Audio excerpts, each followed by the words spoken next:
both in terms of the day job I have that's outside of Washington and the region I'm from, that is the same part of the industrial Midwest that, frankly, was so susceptible to the current president's message last time around. I think positions me to have something really important to offer in this conversation. I don't think anybody's got a lock on it, otherwise we wouldn't be here.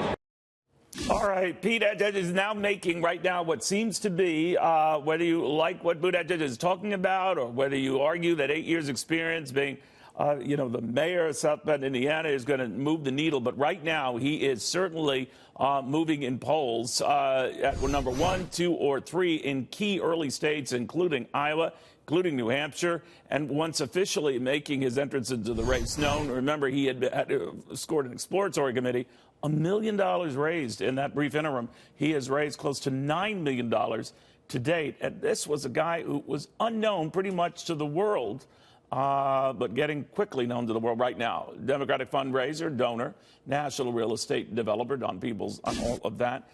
In a crowded field, he certainly stands out. 37, Harvard graduate, Rhodes Scholar, gay, all of that. How is this happening?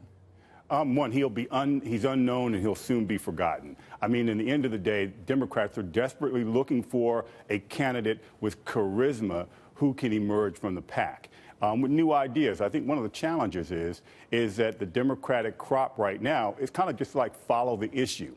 They're letting this social issue, this social agenda, and this class warfare dictate their politics. If you look at pretty much everyone who's running from the left or center on the Democratic side is saying the same thing. So I think that what you're seeing He's a little different. He's a little less of a bomb thrower. I don't know much about that. He's very, very young. It's one thing when I had to deal with, Barack Obama when he came in, he was a little younger than me.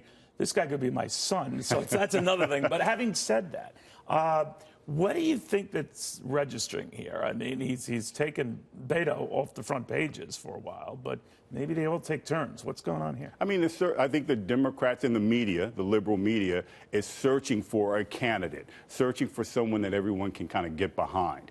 And they have systematically begun to destroy Biden, which I think Biden will overcome this.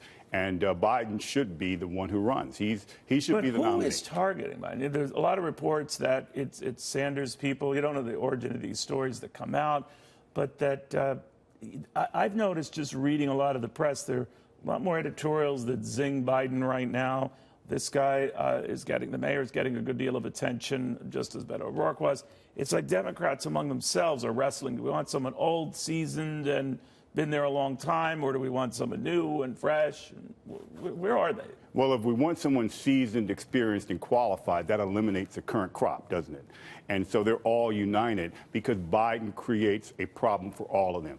Biden gets in the race, he should win the nomination. He'll be the leader in fundraising. Couldn't you argue that in Bernie Sanders' favor? No, I mean, no one knows, no one in their right mind thinks Bernie Sanders is ever going to become president of the United States. I can remember there'd be when a mass lot of exodus. People said that about Barack Obama. Oh, no, there'd be a mass exodus to Canada if Bernie Sanders, he's never going to become president of the United States, thank God.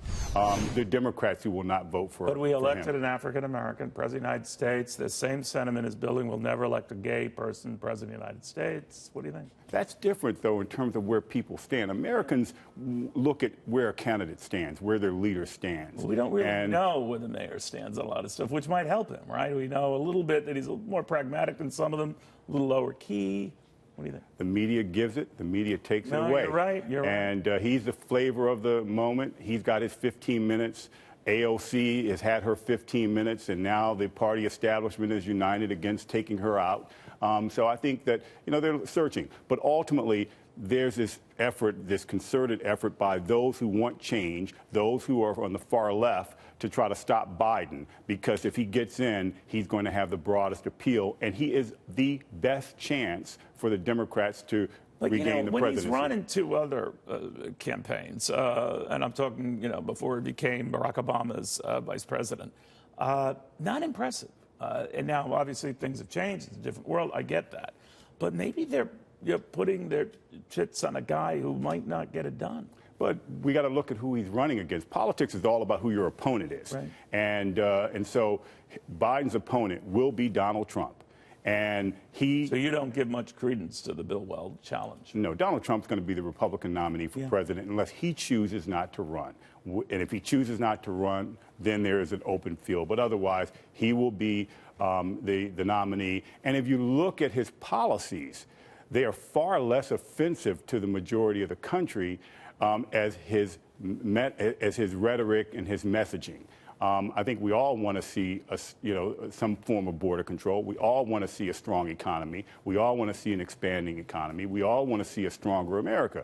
I mean, so I think that they need someone who's going to be to say, I can do the job better and I'm ready to lead day one. And I've already said, I said this on before, that Biden should pick one of these other Democratic candidates, maybe Kamala Harris, as vice president, and then she'll get 4 years to determine whether she's qualified. You wouldn't pre-choose someone, would you? I always think that sounds arrogant, right? Well, I think that you pick somebody and say that, you're going to pick them and it's going to be a team. And if you I understand. So they run as a team now. And yes. They don't wait until the convention. All right. No, I think that's his pathway to victory. But I think Biden's the best chance the Democrats have. So all this other stuff that enraged the Me Too movement and the hugger and smelling women's hair and all of that stuff, you think that all goes away? I mean, it's a sad day that that's what we're discussing, by the way. I think Joe Biden's a good human being. My producer told me to come up with that question. I can't believe he did.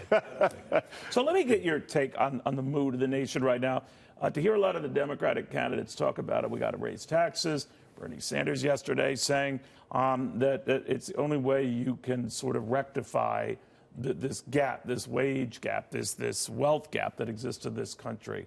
But the last nominee who did that and bragged about it, talked about it, was Walter Mondale in 1984. It didn't work out too well for him. No, it didn't. He lost every state but his own Minnesota and the District of Columbia. It's the biggest landslide in modern day history.